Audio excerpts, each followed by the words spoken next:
I've been asked by several YouTube users about the stability of the APM 2.5 board compared to the Naza. Now, usually I say they're both stable, but Naza kind of out of the box really gives you that stable experience. But what I wanted to do was actually show you guys that the ArduCopter, the APM 2.5 board, is just as stable.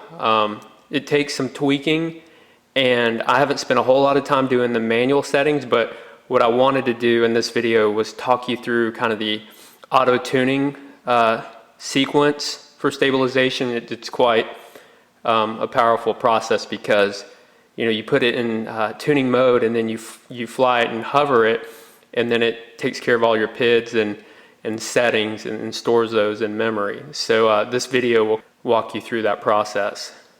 For starters, I'm going to go ahead and power on the APM board, and you'll see kind of the LED initialization sequence. If you notice from right to left, we have the A, B, and C LEDs.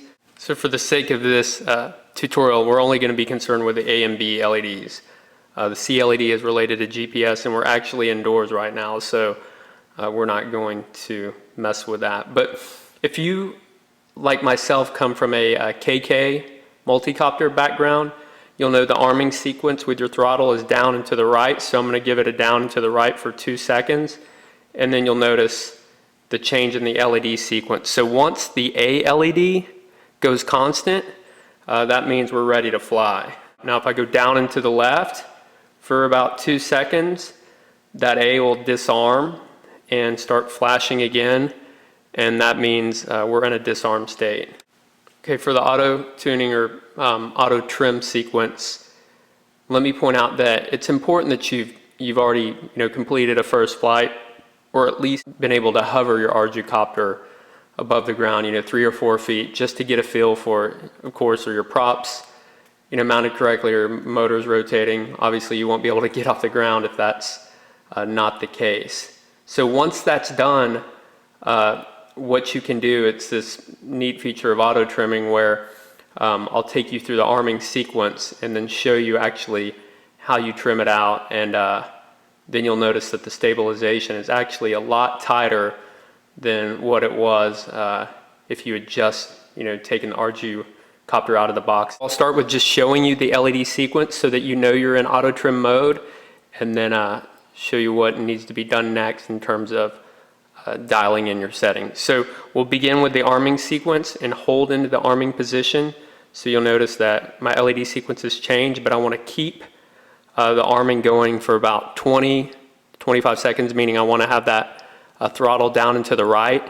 Now you'll notice a different sequence. You'll see the B LED, the green LED flashing, and that tells you that, hey, this is trim mode, and you have 45 seconds to get in the air and to hover as stable and as centered as you can, because at the end of that 45 seconds, those settings are going to be written to the board, and then you can land. We're going to actually apply that sequence now, the trim sequence on the ground, and hover for 45 seconds. Then we'll land, and after that we can actually take it up again, hopefully by just using the throttle, not having to give much yaw or pitch, roll input, and be able to fly in a pretty stable mode. So we're going to begin our arming sequence. I'm going to go down into the right.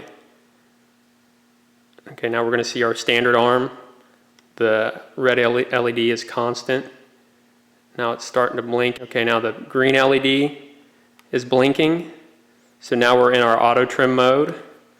Once you know you're in auto trim mode, you then have 45 seconds to just, as I mentioned earlier, to hover and get as stable as possible. So we're going to do that.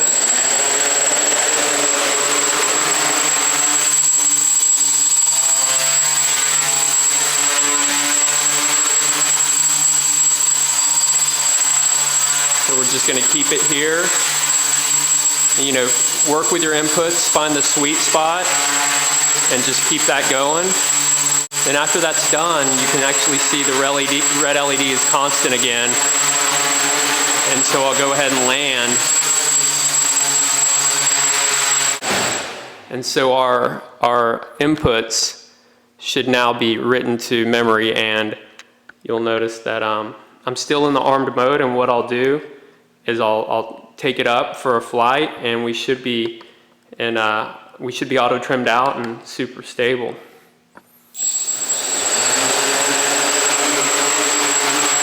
So I'm actually flying with just my throttle. I mean, that's pretty incredible. Now, you know, there's a little bit of drift. All in all, the stability of this thing is pretty amazing. And I kind of roll right and left, and it keeps coming back to center.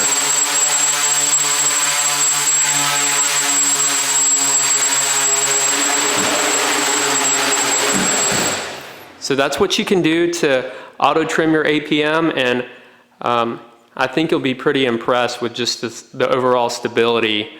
I know I have, and you know, it's taken a little bit more work than the Naza, and I can even fine tune it quite a bit more. It's quite an impressive board, and if you have any questions about configuration or general, you know, setup and tuning questions, please let me know, and thank you for watching.